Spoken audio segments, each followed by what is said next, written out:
তোমাদের ঘরেও কি অনেক কাপড় পড়ে রয়েছে? কি করবে বুঝতে পারছো না? আজকে আমি তোমাদের সাথে শেয়ার করব বাড়িতে পড়ে থাকা ছোট ছোট টুকরো কাপড় দিয়ে নতুন কিছু আইডিয়া। আজকে কিচেনের জন্য বেশ কতগুলো আইডিয়া তোমাদের সাথে শেয়ার করব। আশা করব তোমাদেরকে আজকের ভিডিওটা খুব ভালো লাগবে। তো দেখো, আমাদের ঘরে এই রকমের কটনের কাপড় অনেক থাকে, তার থেকেই আমি কিছু কাপড় দিয়ে আজকে ডিআইওয়াইগুলো করে দেখাচ্ছি। এখানে দেখো দু রঙের কাপড় নিয়েছি। তো এখানের এর মেজারমেন্টটা 3.5 ইঞ্চি বাই 3.5 ইঞ্চি। তো এরকম করে 4টা টুকরো কাপড় আমি কেটে নিয়েছি। এবারে এটাকে আমি একে অপরের সাথে জয়েন করব। এইভাবে রেখে দেখো এরকম স্কোয়ার পিস আমি রেডি করেছি। এখানে আমি নিয়ে নেব একটা ফোম শিট আর একটা এরকমই কাপড়। এবারে এর উপরে এই কাপড়টা যেটা আমি রেডি করেছি সেটা এইভাবে রেখে দেব। এখানে আমি বল পিন একটা লাগিয়ে দেবো যাতে কাপড়টা সরে না যায়। এখানে আমি একটা বাটি নিয়ে নিয়েছি। তোমরা তোমাদের মেজারমেন্টের বাটি ছোট বড় নিতে পারো। আমি এটা মিডিয়াম সাইজের নিয়েছি। এবারে এটা আমি এইভাবে ডার্ক করে দিচ্ছি। এই ছোট্ট ছোট্ট আইডিয়াগুলো তোমাদের প্রত্যেকের কাজে লাগবে। এবার দেখো সেলাইটা হয়ে গেছে, সাইডের যে এক্সট্রাগুলো ছিল এইভাবে কেটে নিলাম। এবারে দেখো রাফ এজেসগুলো দেখা যাচ্ছে, এর জন্য আমি একটা ক্রস পট্টি এইভাবে কেটে নিয়েছি। নিয়ে আমি এইভাবে লাগানো শুরু করব। পুরো গোলটা এইভাবে লাগিয়ে দেবো। এভাবে দেখো সেলাই করে নিয়েছি। এবারে উল্টে নিয়ে এটাকে ফিনিশ করে নেব। তো দেখো এটা একটা সুন্দর কোস্টার মতো রেডি হয়ে গেল। তোমরা এটা টি টেবিলে রাখতে পারো বা তোমরা চাইলে এটা কোনো জিনিসকে ঢাকার জন্য ব্যবহার করতে পারো। খুব ছোট্ট আইডিয়া, তোমাদের ইচ্ছে মতন বেশ কতগুলো করে রাখতে পারো টেবিল কোস্টার হিসাবে। যখন দরকার হবে তোমরা কিন্তু ব্যবহার করতে পারো। এবার চলো তোমাদের সাথে শেয়ার করি নেক্সট আইডিয়া। তো তোমরা এটা বাটির কভার হিসাবে ব্যবহার করতে পারো। তো বিভিন্নভাবে তোমরা এটাকে ব্যবহার করতে পারো। এবার চলো নেক্সট আইডিয়ার জন্য আমি এখানে নিয়ে নিচ্ছি একটা আটা প্যাকেট। আটা ব্যবহার করার পরে আমরা সকলেই কিন্তু এই রকমের প্যাকেটগুলো ফেলে দিই। তো প্রত্যেকেই দেখো আমরা না ফেলে দিয়ে যদি এটা অন্যভাবে ব্যবহার করা যায়। আর তোমরা প্রত্যেকেই জানো এর প্যাকেটগুলো খুব মজবুত হয়। খুবই সিম্পল, খুব ইজিলি তোমরা এটা করতে পারবে। আর এখানে দেখো কাপড়ের আমি 1 থেকে 2 ইঞ্চি মতন কাপড় এইভাবে কেটে নিচ্ছি। এইভাবে বেশ অনেকগুলো কাপড় কেটে নেব। কেটে নিয়ে দেখো এর সাইডে জয়েন করে এসেছি। আর এখানে দুটো এরকম করে পট্টি বানিয়ে নিয়েছি। তো এটা কি কাজে লাগবে তোমাদেরকে আমি পরে শেয়ার করব। তো দেখো এটা আমি পুরোটা দেখালাম না, শুধুমাত্র জাস্ট খালি আউটলাইনগুলো এরকম করে নিতে হবে। আর এটা এরকম করে বাঁধাও যাবে। তো তোমরা ভাবছো তো এটা আমি কি কাজে ব্যবহার করব। তো একটু পরেই তোমাদের সাথে শেয়ার করব এটা আমি কি কাজে ব্যবহার করছি। তো তার আগে চলো আরেকটা আইডিয়া আমি দেখিয়ে দিই। এখানে আরেকটা টুকরো কাপড় নিয়েছি। তোমরা দেখতেই পাচ্ছ কাপড়ের টুকরোগুলো কিন্তু খুব ছোট ছোট, তো কিন্তু কটনের, সেই জন্যই এটা ব্যবহার করছি। একটা এরকমের জলখাবারের প্লেট নিয়েছি, দিয়ে এখানে আমি দুটো এরকম করে সার্কেল ড্র করে নেব। এইভাবে করে নিয়ে দেখো আমি এখানে 3টে জিনিস নিয়েছি। একটা ফোম শিট, একটা স্কোয়ার পিস কাপড়ে নিয়েছি, আর এখানে সেই সার্কেলটা নিয়েছি। এটা এবারে আমি চারদিকে পুরোটা সেলাই করে নিয়েছি। এতে কি হবে, তোমাদের সার্কেলটা খুব সুন্দর করে ফিনিশ হবে। সেই জন্য আমি এইভাবেই এই সার্কেলগুলো করে থাকি। তো দুটো পিস রেডি হয়ে গেল। এবারে চলো ক্রস পট্টি কেটে নিই। ক্রস পট্টি যে কোনো সোজা কাপড়ে কিভাবে কাটতে হয় তোমাদেরকে দেখিয়ে দিচ্ছি। এই রকম করে দেখো ক্রসে কাটবে। যখন কোনো গোল জিনিসকে আমাদেরকে পাইপিং দেওয়ার থাকে তখন কিন্তু সোজা পট্টিতে দিলে হবে না, এরকম করে একে অপরের সাথে জয়েন্ট করে নেবে। আর আমার কাপড়টা অনেকটা ছোট ছিল, তোমরা দেখতে পেলে, তাই এরকম ছোট ছোট টুকরো হয়েছে। এবার দেখো এই একইভাবে জয়েন্ট করে নিয়েছি আর উপরে একটা এরকমের হ্যান্ডেল লাগিয়ে দিয়েছি। তো তোমরা বুঝতে পারছো কি এটা আমি কি কাজে ব্যবহার করব। চলো তোমাদেরকে দেখিয়ে দিই। তো এসে গেছি কিচেনে। এবারে চলো দেখাই কি করছি। এই যে এটা বানিয়ে রেখেছিলাম, এটা আমি এইভাবে বিছিয়ে নেব। আমাদের প্রত্যেকেরই রুটি করতে লাগে। রুটি করার আগে যদি আমরা এটা এইভাবে বিছিয়ে নিই আর তারপরে চাকিটা রাখবো, আর এরপরে আমি আটাটা মানে লেচিটা বেলে নেব। তাতে কি হবে, আটার যে গুঁড়োগুলো পড়বে সেইগুলো কিন্তু সাইডে পড়ে থাকবে না, আর সেটা পরিষ্কার করতেও অসুবিধা হবে না।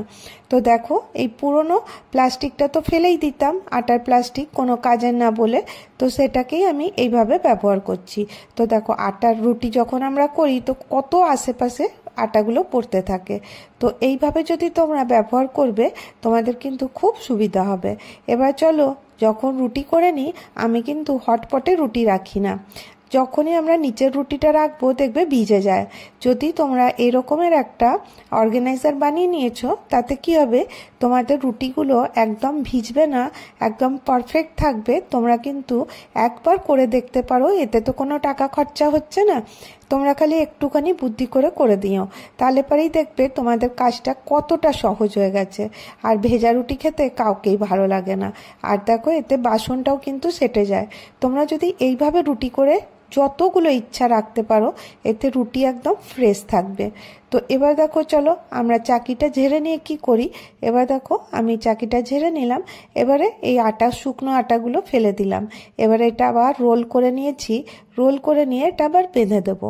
আর সব থেকে বড় কথা, এর মধ্যে আমি বেলনিটাও রেখে দিই। এতে কি হবে, তোমাদের কিচেনে কোনো ককরোচ বা পোকামাকড় এতে মুখ দিতে পারবে না। এবার এটা কোনো ভালো জায়গায় রেখে দেবো। তো খুব ছোট্ট আইডিয়া, আশা করি ভালো লেগে থাকবে। এই রকমেরই আবার একটা গোল আমি এরকম সার্কেল বানিয়ে আর সাইডে পাইপিং দিয়ে দিয়েছি। এটা 8 ইঞ্চি মতন হয়েছে। তোমরা ছোট বড় করতে পারো, কিন্তু এটা একদম পারফেক্ট।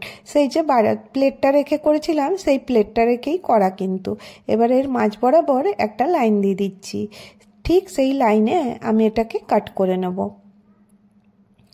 এইভাবে দেখো কাট করেছি। এর মধ্যেও কিন্তু সেই ফোম শিট আছে, একটা কাপড় আছে, তার উপর আবার মেন ফেব্রিক আছে। এবারে আমি কি করব, এটাকে আমি এইভাবে জয়েন করব। জাস্ট খালি এইভাবে ধরবো, আর এখানে আমি যেখানে আঙুল দিয়ে দেখালাম সেই জায়গাটায় জয়েন করে নেব। তো তোমরা ভাববে এটা আবার কি কাজের। তো চলো এটা আমি সোজা করে নিই। তো দেখো, সোজা করে নেবার পর এরকমের লুক আসছে। তো চলো এটা কিচেনে কি ব্যবহার করব তোমাদেরকে দেখিয়ে দিই। আশা করি তোমরা বুঝতে পারছো কি করব। তো দেখো, যখনই আমরা কোনো গরম জিনিস বার করতে চাই, মানে উনান থেকে নাবাতে চাই, চুলা থেকে, তো গরম থাকে, তো সেটা সাঁড়াশি দিয়ে না ধরে তোমরা যদি এরকমের একটা বানিয়ে নাও অনেকটা সুবিধা হবে। এবার চলো নেক্সট আইডিয়া চলে আসি। নেক্সট আইডিয়ার জন্য আবার আমি এরকম ফোম শিট, একটা কাপড় আর এই রকমের কাপড় দিয়ে ক্রুলিং করে নিয়েছি। এবার দেখো, হাতটা আমি এর উপর রেখে এবার এর মেজারমেন্টটা একটা আউটলাইন ড্র করছি। যতটা তোমরা বড় করতে পারো, কোনো অসুবিধা নেই, কারণ এটা দিয়ে আমি একটা গ্লাভস তৈরি করছি। ওভেন গ্লাভস আমাদের প্রত্যেকেরই লাগে, তো সেই পুরনো কাপড় দিয়ে কেন তৈরি করা যাবে না। তো এইভাবে দেখো আমি করে হাতের ড্রটা করে নিয়েছি। আর ঠিক ওইভাবেই আমি প্রথমে একটা হাতটা কেটে নেব। এইভাবে যখন কাটা হয়ে যাবে, এটা দেখো কতটা সহজভাবে হবে। এবার দেখো, আরেকটা যে পার্টটা আমি রেডি করে রেখেছি তার উপরে এইভাবে বসিয়ে দেব। তো দেখো কিভাবে করছি, উল্টো করে উপর দিকটা রেখেছি, সোজা দিকটা ভেতর দিকে রেখেছি। এবার এখানে একটা বল পিন লাগিয়ে দেবো। এভাবে বল পিন লাগিয়ে আউটলাইনটা আমি সেলাই করে নেব। এবার দেখো, আউটলাইন সেলাই হয়ে গেলে তারপর থেকে পাশের থেকে কাপড়গুলো আমি কেটে নেব। এইভাবে দেখো কাট করে দেবো। এতে কি হবে, তোমাদের খুব বানাতে ইজি পড়বে, আর এর ফিনিশিংটাও কিন্তু খুব সুন্দর হবে। তো দেখো এইভাবে আমি এটা কেটে নেব। আর এটাকে যখন আমি সোজা করে নেব, এভাবে দেখো বল পিনটা সরিয়ে দিয়ে আমি এটা সোজা করে নিচ্ছি। সোজা করে নেওয়ার পরে এই উপরের যে রাফ এজেসটা আছে সেটা তোমরা কিন্তু একটা যে কোনো পট্টি দিয়ে এটাকে মানে রাফ এজেসটা বন্ধ করতে পারো। তো দেখো আমি হাতে ঢুকিয়েও দেখিয়ে দিলাম। আর এবার দেখো এই রাফ এজেসটার জন্য একটা আমি কাপড়ের টুকরো নেব। টুকরো নিয়ে এর চারপাশটা আমি পাইপিং দিয়ে দেবো। তো খুব সহজেই দেখো এটা হয়ে যাবে। তো তোমরা এটা বড় সাইজেরও বানাতে পারো। আশা করি এই ছোট্ট আইডিয়াগুলো তোমাদেরকে ভালো লাগছে। এবার চলো নেক্সট আইডিয়া চলে আসি। নেক্সট আইডিয়ার জন্য আজকে আমি এখানে ব্যবহার করব একটা আমার কাছে পুরনো স্যুট ছিল, তোমাদেরকে দেখিয়েছিলাম এর আগের ডিআইওয়াইতে, সেই কাপড়টাই আমি নিয়েছি আয়রন করে। আর এর নিচে দিয়ে দিচ্ছি একটা বস্তা, আর তার নিচেও কাপড়। তোমরা দেখে বুঝতে পারছো এটার মেজারমেন্ট তোমাদের সাথে শেয়ার করলাম না, কারণ এটা তোমরা যতটা বড় ইচ্ছা বানাতে পারো। এবারে সাইডটাও আমি ফোল্ড করে নিয়েছি, আর এখানে আমি একটা মেজারমেন্ট নিচ্ছি 5.5 ইঞ্চি বাই 5.5 ইঞ্চি।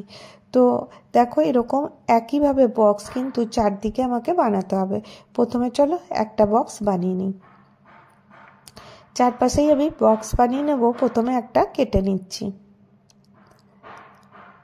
এইভাবে দেখো আমাদের ঘরে অনেক চালের বস্তা থাকে, আটার বস্তা থাকে, বা সিমেন্টের বস্তাও তোমরা ব্যবহার করতে পারো।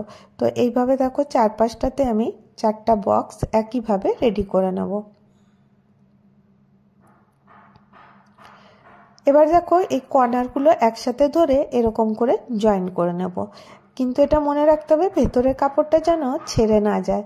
অবশ্যই লক্ষ্য রাখবে যাতে ভেতরের কাপড়টা নিয়েই সেলাই করা হয়। তো এইভাবে দেখো চালের বস্তাগুলো খুব মজবুত থাকে, আর তোমরা যদি এইভাবে বানিয়ে নেবে তো দারুণ একটা অর্গানাইজার রেডি হয়ে যাবে। আর আমাদের প্রত্যেকেরই কিচেনে দেখো অনেক জিনিসপত্র থাকে রাখার জন্য। তো প্রথমে দেখো এটা 4-5টা সেলাই করে নিলাম, তোমরা তো দেখলে। এবার এটাকে আমি সোজা করে নিচ্ছি। এইভাবে সোজা করে নিতে হবে। এবার দেখো এতে কোনো আমি জিপ লাগাবো না, আর এর কিন্তু একটা ফ্ল্যাপ তৈরি করতে হবে। ফ্ল্যাপ তৈরি করার জন্য কি করব, প্রথমে আমি একটা মেজারমেন্ট নিয়ে নেব। একটা কোণা থেকে ধরবো, যেখানে শুরু করেছিলাম ওখানে গিয়ে এন্ড করব। এখানে 36 হচ্ছিল, আমি এখানে 37, 1 ইঞ্চি বেশি নিয়ে নেব। তো এবারে ফ্ল্যাপ বানাবার জন্য আমি একটা শাড়ির ব্যবহার করব। তোমাদের কাছে কটন কাপড় থাকলে সেটাও ব্যবহার করতে পারো, কিন্তু আমার কাছে আর কাপড় ছিল না, সেই জন্য আমি এই শাড়িটারই ব্যবহার করছি। আর এটা 11 ইঞ্চি হাইটে নিয়েছি, আর 37 ইঞ্চি পর্যন্ত আমি এরকম মেজারমেন্ট করে কেটে দুপাশটা সেলাই করে নিয়েছি। আর উপরে দেখো একটুখানি 1/2 ইঞ্চি করে জায়গা ছেড়ে দিয়ে সেলাই করেছি।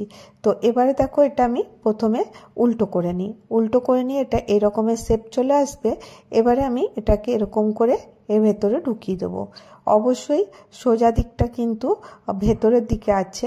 আর এই দেখো এইভাবে আমি এটাকে এরকম করে অ্যাডজাস্ট করে বল পিন লাগিয়ে দিতে পারো। তারপরে এটাকে গোল করে সেলাই করে নিতে হবে। জাস্ট খালি এইভাবে রাখবে, রেখে এরকম করে ধরে সেলাই হয়ে যাবে। তো দেখো এরকম করে আমি এটা সেলাই করে নিলাম, আর এর ফিনিশিংটা দেখো কতটা ভালো আসছে। এটা সোজা করে নিয়েছি। এবারে এটাতে আমি কি ব্যবহার করব।